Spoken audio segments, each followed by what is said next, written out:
gente, então vamos lá. Então a gente vai falar um pouco sobre esse assunto que é estar por dentro do caráter de Cristo. A gente vai falar aqui alguns domingos sobre formar o caráter de Cristo em nós. A gente vai falar sobre obras da carne, sobre fruto do Espírito. A gente vai entender cada fruto, cada camada a gente vai entender. Então vai ser incrível, amém? Então faz essa campanha de estar aqui todos esses domingos, tanto pela manhã como à noite, que o Rafa está vindo com uma série incrível, o Shaddai, né, Rafa? Uma série maravilhosa, dá para você fazer dobradinha, gente, vamos embora, o domingo é do Senhor e a gente está aqui, vamos para cima, amém?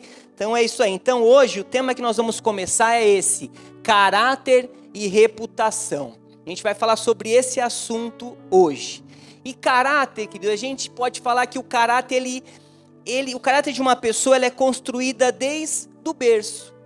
Então os hábitos, a forma de se expressar, o jeito de ser. Ah, nossa, ela tem o jeito da mãe. Ou, nossa, ela tem o gênio do pai. Sabe, tudo isso vai construindo. O caráter vai sendo formado desde os primeiros anos de vida.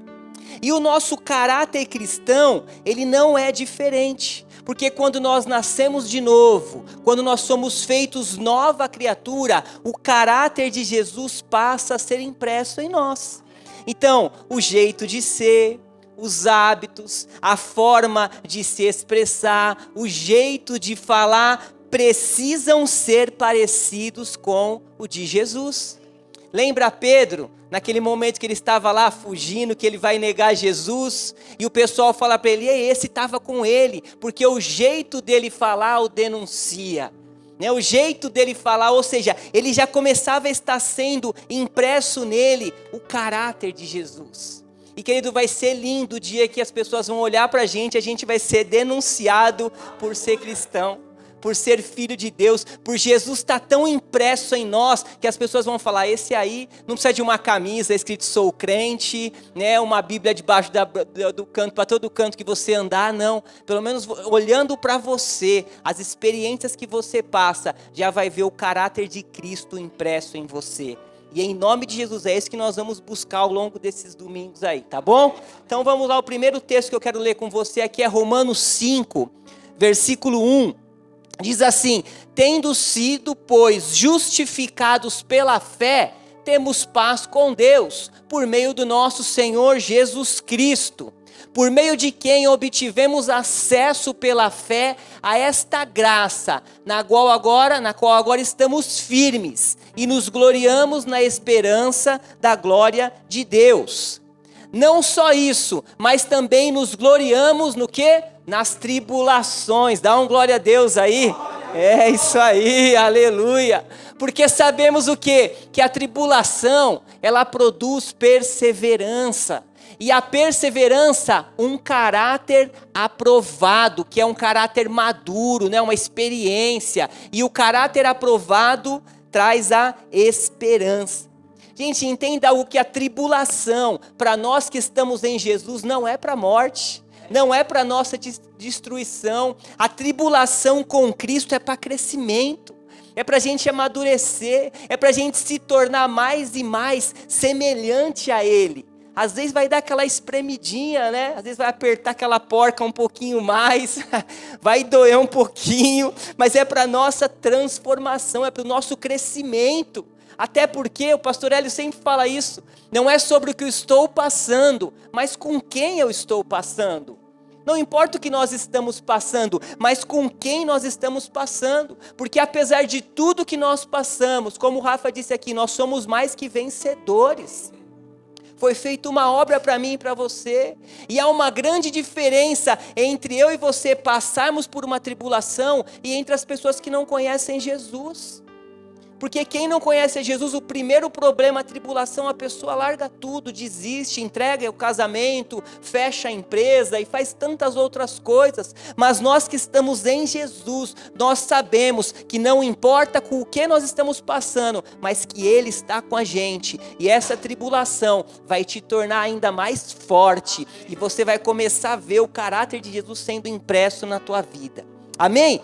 E também esse texto fala que a perseverança, ela produz um caráter aprovado. Então, gente, qual que é a definição de caráter? Caráter é a marca que você carrega por dentro. É a impressão profunda que foi moldada em você ao longo da vida e que aparece nas suas atitudes. É o seu aspecto moral, é a sua índole e o seu gênio. Tudo isso misturado forma quem você é de verdade. Isso que é o nosso caráter. Se tiver algum psicólogo aqui, vai concordar. Mais profundo. Agora, de uma forma mais fácil de entender, o caráter é aquilo que você é. O caráter é aquilo que você é. O caráter é o que Deus vê quando ninguém mais está vendo. Muitas vezes dentro de casa a nossa família vê, a gente vai falar um pouco sobre isso. Mas o caráter é o que Deus vê quando ninguém mais está vendo.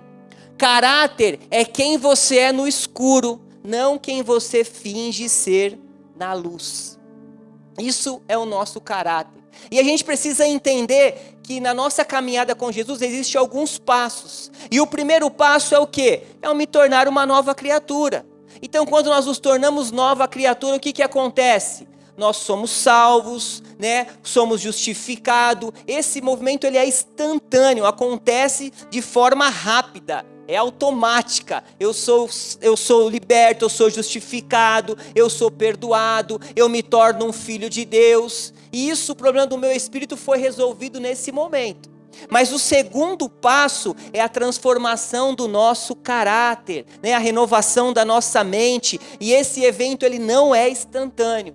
Esse passo, isso depende do nosso passo, esse é um processo. Isso depende da nossa caminhada, depende de nós, todos os dias mais com a ajuda do Espírito Santo, porque você não está sozinho. Se você tentar mudar sozinho, você não vai conseguir. Você não vai conseguir, todo o seu esforço não vai resolver. Mas o nosso caráter, ele pode ser mudado pela palavra de Deus. Você não precisa ser quem você era quando você era uma velha criatura. Você não precisa estar debaixo, minha avó falava, né, da unção da Gabriela, né? Eu nasci assim, vou morrer assim. Você não precisa disso. Você pode ser mudado pela palavra de Deus com a ajuda do Espírito Santo que habita em você. E Jesus disse aqui em João, né? Eu pedirei ao Pai e Ele dará a vocês outro conselheiro para estar com vocês para sempre. Hoje nós temos o Espírito Santo em nós para sempre. Os discípulos eles não tinham aquilo antes de Jesus enviar o Espírito Santo. Quantas pessoas passaram naquela época e hoje nós temos o Espírito Santo conosco para sempre, para nos ensinar, para trabalhar em nós. Ou seja, a influência do Espírito Santo na nossa vida, ela determinará a transformação do nosso caráter. Então, quanto mais exposto eu tiver ao Espírito Santo, mais eu vou viver essa transformação do meu caráter. Mais próximo eu vou estar de Jesus. Sabe, o Espírito Santo, ele veio para nos transformar, para que a gente seja mais parecido com Jesus. E é isso mesmo, porque ser guiado é ser influenciado pelo Espírito Santo. Ser guiado é ser dirigido pelo Espírito Santo. A semana passada à noite eu falei aqui que o Espírito Santo ele é o nosso maestro, né? Ele vai ali ditando, ele vai ali com a batuta ali organizando, vai mais rápido, devagar, agora o tom é esse, agora o toque é esse. Ele é assim na nossa vida, ele que cuida, ele que dita as regras. Por que ele quer na nossa vida? Fazer que a gente seja mais parecidos com Jesus. E isso é ser cristão, é ser mais parecido com Jesus. Você não é um evangélico simplesmente, você é um cristão porque você é parecido com Jesus. Amém?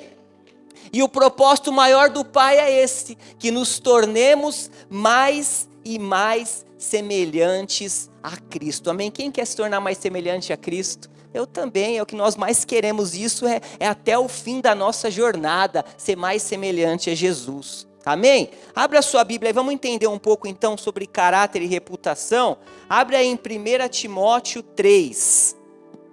1 Timóteo 3.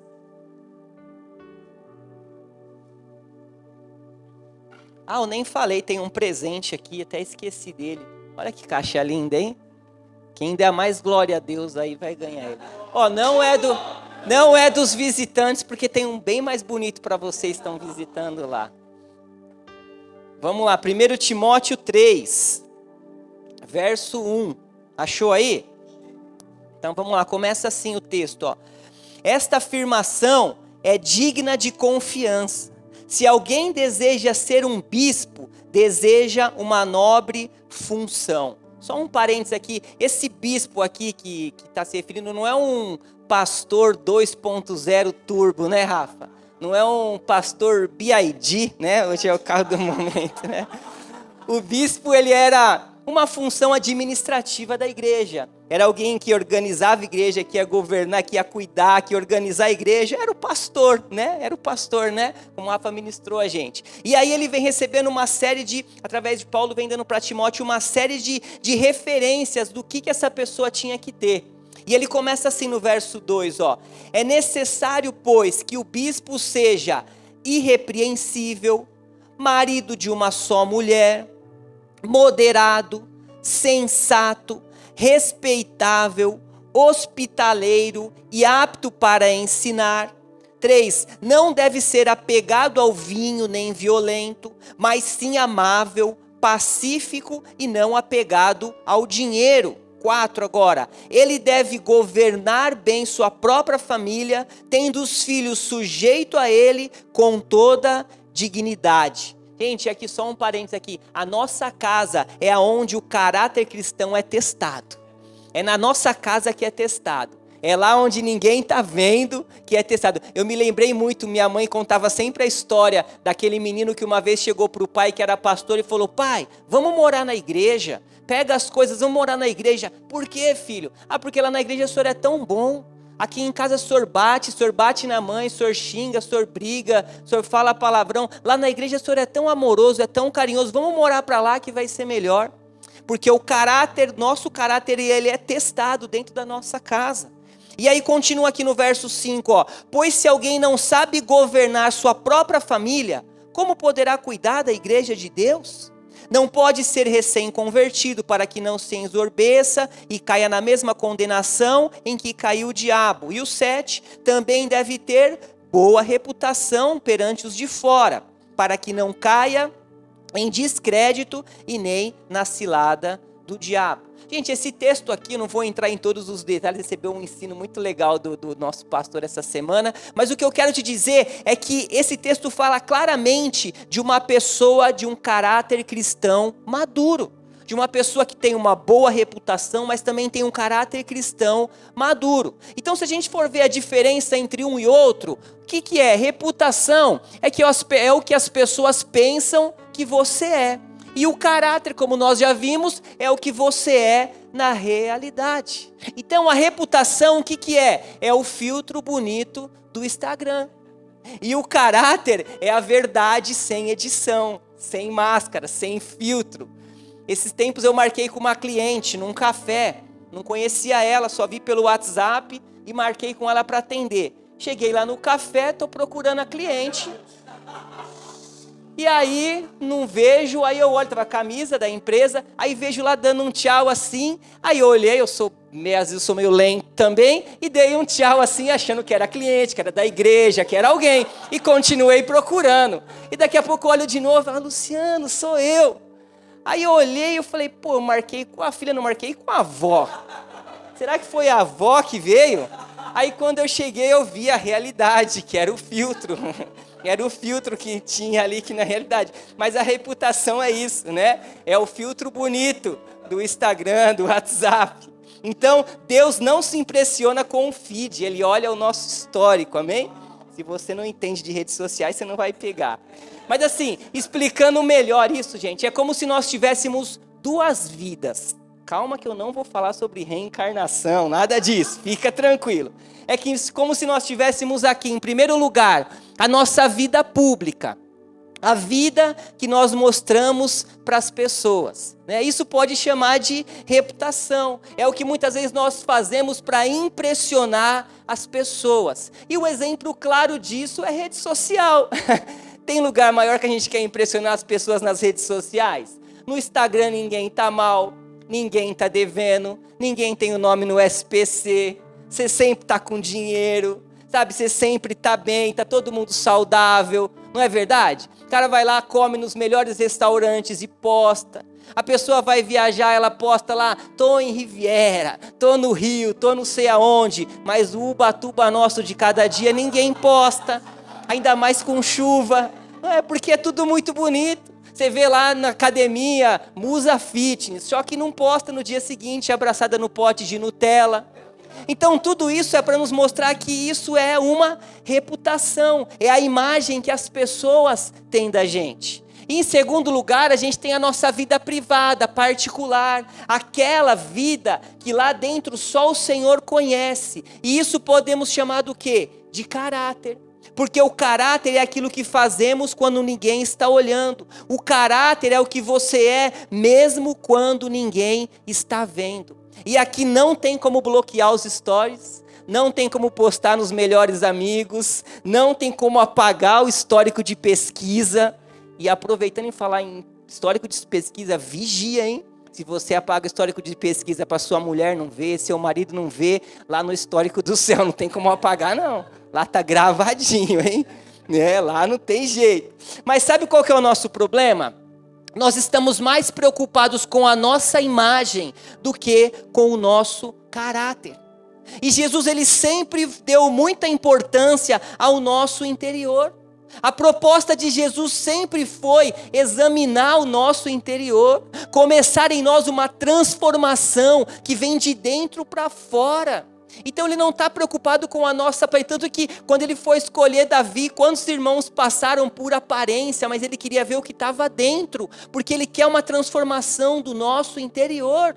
Ou seja, a proposta dele nunca foi reformar só o que está fora, mas foi transformar de dentro para fora. Por isso que ele quer moldar em nós o caráter dele, nos transformar de dentro para fora, porque quando ele muda por dentro, automaticamente vai transparecer pelo lado de fora. Nós vamos ser diferentes nas atitudes, nos atos, na forma que a gente trata as pessoas, porque está sendo construído algo por dentro de nós. Amém? Você está aí? E 1 Coríntios fala isso, 11:28, que cada um examine a si mesmo, e assim coma do pão e beba do cálice. Aí eu coloquei embaixo, devemos examinar as nossas motivações. Nós precisamos examinar as nossas motivações, examine a si mesmo. O que me motiva a estar aqui? Ser um religioso, ter uma Bíblia, vir de domingo, sair lá fora, bater o carimbo, fiz a minha parte, acabou, tá pago. Igual faz no treino, tá pago. Será que é isso? Será que é isso que nós estamos querendo? Será que essa é a nossa motivação? Ou é de estarmos aqui para ser melhores? Para recebermos a palavra, para sairmos daqui transformados, para poder inspirar pessoas a viver o evangelho que nos transformou? Tem outro texto de Salmos, onde Davi fala para Deus, sonda-me, examina-me. Aí eu busquei a tradução original, investigar com profundidade. Olha isso, gente. Ele falou, me investiga com profundidade, ó Deus. Conhece o meu coração, prova e conhece o quê? Os meus pensamentos. É como se ele tivesse falado, acende uma lanterna no meu interior aí, pesquisa o que está escondido, o que precisa ser transformado, o que está, muito bem guardado, para que eu possa receber essa transformação de dentro para fora e transpirar o amor de Deus, tudo que nós vamos ver sobre o fruto do Espírito. Nós precisamos fazer isso. Não tem como viver uma vida de aparência, gente. Nós precisamos viver uma vida de Deus fluindo dentro da gente, crescendo, sendo transformado para viver a boa, perfeita e agradável vontade que Ele tem para a minha vida e para a sua vida. Amém? Certa vez Jesus pegou uma galera de jeito e chamou de sepulcro caiado. Olha isso. Olha ali Mateus 23, ai de vocês escribas e fariseus, hipócritas, porque vocês são semelhantes aos sepulcros pintados de branco, que por fora, se mostram belos, mas interiormente estão cheios de ossos, de mortos e de toda a podridão. Assim também vocês por fora parecem justos aos olhos dos outros, mas por dentro estão cheios de hipocrisia e maldade. Aqueles sepulcros, eles eram pintados de branco, porque para quem passasse por perto, poder observar, poder ver, era até mais bonito para a pessoa não poder tocar ali, não ficar impura, né? Porque ela ficaria impura se ela tocasse naquele lugar. Mas aí Jesus compara com o quê? Vocês estão lindos por fora, mas por dentro vocês estão mortos. Não tem nada aí, só tem aparência. E o duro, gente, aqui está cheio de pessoas assim. Pessoas lindas por fora, corpo perfeito, mas por dentro estão completamente fracas, quebradas. Pessoas completamente ricas, bem financeiramente, mas por dentro tem um vazio que não consegue explicar, que o dinheiro não consegue suprir. Casamentos que por fora no Instagram é maravilhoso, é lindo, é o casamento do momento. Mas dentro de casa não se olham, não conversam, não tem nada, nenhum tipo de relação. Porque isso o que é? É a realidade, muitas vezes é viver pela aparência, é muito triste isso. Eu até coloquei uma frase, as redes sociais podem enganar os seguidores, mas o céu conhece o interior. O céu conhece o nosso interior, não tem como a gente enganar, não tem como a gente mostrar o que nós não somos. Por isso que é necessário, queridos, uma transformação interior em nós, uma mudança interior em nós, para que nós podemos viver e transpirar Jesus aonde a gente chegar. O caráter dele está sendo formado na nossa vida. E esse é o desafio dessa série que nós vamos falar. Saímos daqui parecendo mais e mais com Jesus, amém? Quem recebe isso? Aleluia, glória a Deus. Vamos ler mais um texto agora aí? Abre aí em Lucas 15. Já está finalizando já. Lucas 15, versículo 11. Você está feliz ainda? Aleluia. Olha a caixa, hein? Olha o presente. É aí, a irmã já está aqui, já está com um ponto. Lucas 15. Achou aí Lucas 15, versículo 11. Você conhece esse texto já? Nós vamos pegar 2 detalhes nele que falou muito comigo. Começa no 11 assim, Jesus continuou, Jesus estava contando, né? Aqui para os discípulos, tal, para todos, ele diz: certo homem tinha 2 filhos. O mais moço deles disse ao pai: pai, quero que o Senhor me dê. Repete isso aí, me dê, me dá, né? A parte dos bens que me cabe. E o pai repartiu os bens entre eles. Passado não muitos dias, o filho mais moço, ajuntando tudo que era seu, partiu para uma terra distante e lá desperdiçou todos os seus bens, vivendo de forma desenfreada. Depois de ter consumido tudo, sobreveio àquele país uma grande fome e ele começou a passar necessidade. Então foi pedir trabalho a um dos cidadãos daquela terra e este o mandou para os seus campos a fim de cuidar dos porcos. Ali ele desejava alimentar-se das alfarrobas, né? Que a gente conhece como as lavagens, a ração dos porcos lá, que os porcos comiam, mas ninguém lhe dava nada. Olha a situação, um cara que tinha uma herança caiu querendo comer comida de porcos. 17, então caindo em si, ele disse: quantos trabalhadores de meu pai têm pão com fartura e eu aqui estou morrendo de fome? Vou me arrumar, voltar para o meu pai e dizer: pai, pequei contra Deus e diante do Senhor, já não sou digno de ser chamado de seu filho, trata-me, repete isso aí, trata-me. Ou faça-me, né, como um dos seus trabalhadores. E arrumando-se foi para o seu pai. Vinha ele ainda de longe, quando seu pai o avistou, compadecido dele, correndo, o abraçou, o beijou. E o filho disse: pai, pequei contra Deus, diante do Senhor, já não sou digno de ser chamado de seu filho. Até aqui que você conhece já o final da história, ele foi restituído e tal. Mas o que eu quero te falar é 2 detalhes, 2 versos, 2 palavras aqui que mexeu muito comigo, que é do versículo 12, que ele fala, né, o mais moço deles disse ao pai: pai, quero que o Senhor me dê, né, a parte dos meus bens que me cabe. Então ele pediu por pai parte da herança.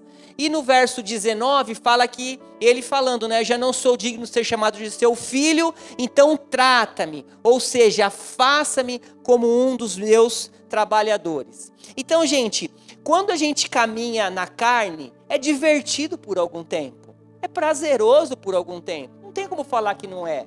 Mas um dia a conta chega. Um dia o boleto vem. E ele vem caro para pagar. E aconteceu com esse jovem. Ele ficou sem grana e a fome chegou. Mas presta atenção que entre o pedido dele, me dá, e o faça-me, ele precisou sofrer uma fome espiritual. Ele precisou passar por uma fome, uma miséria espiritual. E isso que acontece na vida de muitas pessoas quando elas se perdem, quando elas saem da rota, né? Elas passam por uma fome espiritual. E o que o Espírito Santo me ministrou disso?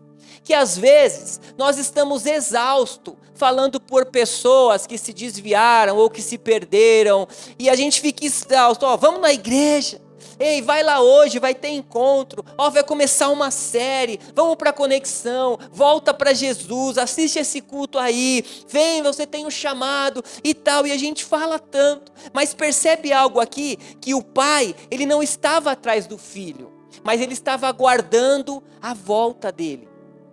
E quando a gente olha, gente, para aquela história da dracma perdida, lá de Lucas 15, a mulher acende a luz, ela varre a casa, ela procura sem parar, porque a dracma não tem consciência de que está perdida, ela não tem como voltar, então alguém precisa ir atrás. Mas na passagem do filho pródigo, ele sabia muito bem de onde saiu, ele conhecia o caminho, foi ele que escolheu ir, só voltou o quê? Quando a herança acabou. Então o que eu quero te dizer com isso? Tem gente igual a dracma, perdida, machucada, no escuro, sem direção. E esses a gente vai buscar. Esse a gente vai atrás, a gente vai cuidar, a gente vai até carregar no colo se precisar. Mas tem muitos que são o filho pródigo. Estão com a herança na mão. Enquanto tiver herança, eles estão longe do pai, porque eles têm herança. Eles sabem o caminho, mas eles têm herança. E enquanto tiver herança, farra, curtida, eles não voltam. Eles só voltam quando essa conta chegar. E olha aqui, o pai não correu atrás, mas o pai estava esperando de braços abertos à volta dele. E aí o verso 17 ele fala, então caindo em si, ele disse, caindo em si, ele bateu o arrependimento, e ele falou o quê? Eu tenho o pão da vida, e eu estou com fome. Eu tenho a água da vida e eu estou morrendo de sede. Ei, eu tenho um chamado e eu estou aqui. Eu tenho uma obra para realizar e eu estou parado. Então, gente, entre o me dê e o me faz, existe um processo chamado quebrantamento. E o filho só foi restaurado quando parou de exigir e começou a se submeter. E o que eu quero dizer com isso? Que antes da gente começar a exigir, a gente precisa se submeter ao nosso Pai. Falar, Senhor, molda o meu caráter, trata o meu caráter, me trata, sabe, me faz diferente, porque é sobre o caráter de Jesus sendo formado em nós, é sobre o caráter de Jesus formado na tua vida, para você ser melhor, aleluia.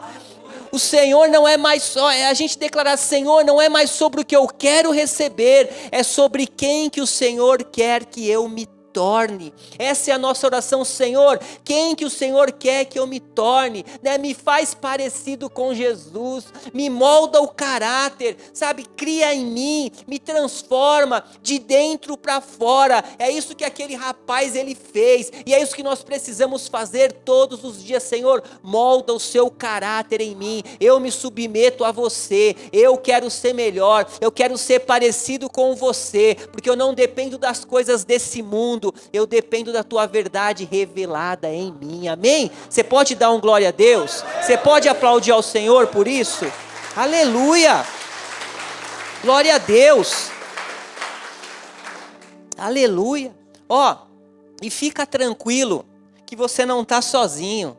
Olha lá, João 14,16 diz assim, eu pedirei ao Pai e Ele lhes dará outro Consolador, a fim de que esteja com vocês para sempre, aleluia. Quem é? É o Espírito da verdade que o mundo não pode receber, porque não o vê, nem o conhecem, vocês o conhecem, porque Ele habita com vocês e Ele estará em vocês. Ele está em nós para nos ensinar a formar o caráter de Cristo. Você não está sozinho, não é uma luta sua contra você mesmo simplesmente, mas você tem o Espírito Santo habitando em você para te transformar, para te ensinar. Você é dirigido, você é influenciado por Ele, é a personalidade de Jesus que vem através dele, é o fruto do Espírito que habita em você, para que você seja uma pessoa melhor, aleluia. Então, gente, ser influenciado pelo Espírito Santo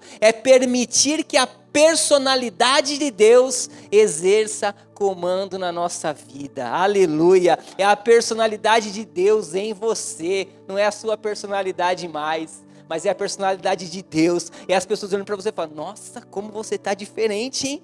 Você mudou, que transformação. E aí a sua casa, você não vai precisar mais chamar, vem, não. Nossa, algo diferente em você que eu quero. E esse diferente em você vai transformar a vida de outras pessoas que estão ao seu lado. É sobre isso, aleluia, amém, glória a Deus. O louvor pode subir aí, aleluia. Gente, é demais, é demais. Isso mexeu muito comigo, eu espero que mexa com a tua vida, essa verdade sobre formar o caráter de Cristo em nós. Sabe, eu quero concluir isso aqui, né, que essa caixa linda, não é linda? É linda essa caixa, né? E eu queria até ver o que tem dentro dela aqui. Deixa eu ver o que tem escrito nela aqui. Desonestidade, mentir, enganar, distorcer a verdade, idolatria, colocar as coisas no lugar de Deus, inimizade, ficar brigando com os outros, ciúmes, ira, né? Perder paciência, explodir por qualquer coisa, inveja, querer o que o outro tem, imoralidade sexual, sexo fora do casamento, sexo descompromissado, bebedices, exagero de álcool, perder o controle por causa da bebida, e tudo mais parecido com isso que Paulo chama de obras da carne.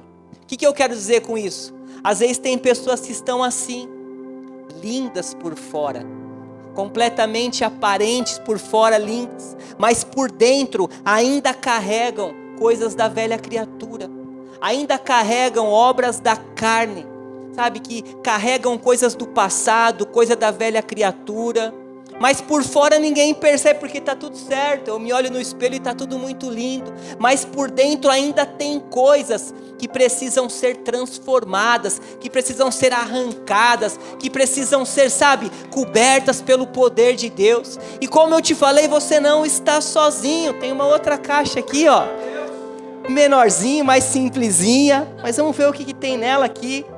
E dentro dessa outra caixa, amor, alegria, paz, longanimidade, que é a paciência, benignidade, bondade, fidelidade, mansidão e domínio próprio, que Paulo chama de fruto do Espírito. E é isso que veio morar, habitar em mim e em você quando nós entregamos a vida para Jesus. Então, você não precisa mais ficar debaixo das obras da carne, porque habita em você hoje o fruto do Espírito, é o caráter de Jesus que veio habitar dentro de mim e dentro de você. Nós temos esse fruto, ele já está aqui, mas ele precisa ser manifestado, porque o fruto do Espírito é o caráter de Deus fluindo em nós, é o Deus fluindo dentro de nós, e o fruto ele nasceu através do Espírito Santo. Nós vamos ver na próxima semana sobre isso. Mas o que eu quero te mostrar é essa verdade, a transformação para a tua vida. Não tem como continuarmos mais do mesmo jeito. E eu concluo com essa frase aqui, ó: não se trata de parecer com Jesus nos cultos, mas de carregar o caráter de Cristo no cotidiano. Não é sobre quem nós somos aqui, é sobre quem nós somos para o mundo, lá fora, para o dia a dia. Então há uma transformação para a minha vida, para a tua vida, amém? Se coloque de pé, querido.